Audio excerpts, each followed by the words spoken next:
Peut-on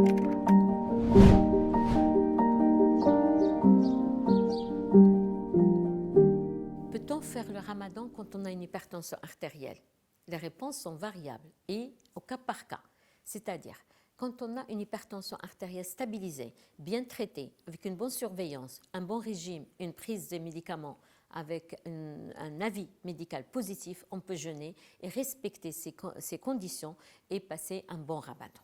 Quand on a une hypertension artérielle instable et nécessitant par exemple de nombreux médicaments avec des prises régulières dans la journée, il faudrait consulter son médecin avant le mois de Ramadan et s'assurer qu'on pourra jeûner avec le respect du régime habituel et le respect de la prise des médicaments, soit au moment de la rupture du jeûne, soit au moment du suhoor.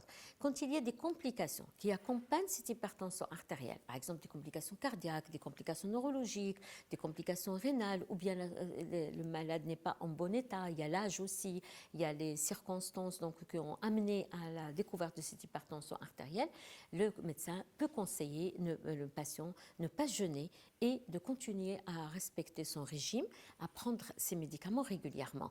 Dans ces cas-là, et souvent pendant les premiers jours de Ramadan et le début, les patients s'éloignent de son régime, oublient de prendre son traitement et du coup il peut s'exposer à des complications lors du mois de Ramadan et souvent il incrimine c'est le jeûne alors que ce n'est pas du tout ça, c'est uniquement le manque de respect du régime, très difficile pendant le mois de Ramadan et le manque d'assiduité dans la prise des médicaments. Le patient hypertendu peut aussi être sujet à des crises cardiaques, des problèmes neurologiques pendant le mois de Ramadan.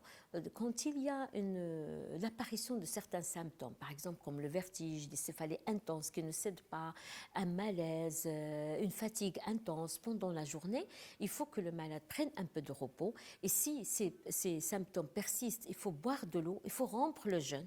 Et c'est là la grande problématique. Le malade, quand il y a, surtout si c'est dans l'après-midi, et ça survient souvent dans l'après-midi, il ne veut pas rompre le jeûne, il veut continuer jusqu'au ftour.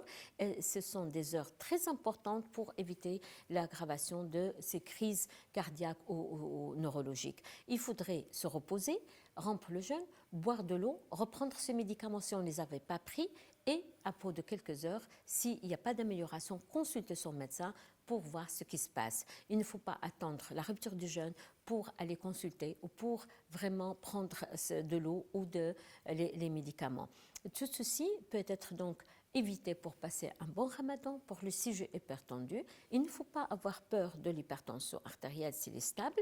Il faut juste discuter au cas par cas. Votre médecin vous donnera les conseils nécessaires pour que vous passiez une bonne journée de ramadan en respectant aussi bien votre santé que le mois sacré du mois de Ramadan.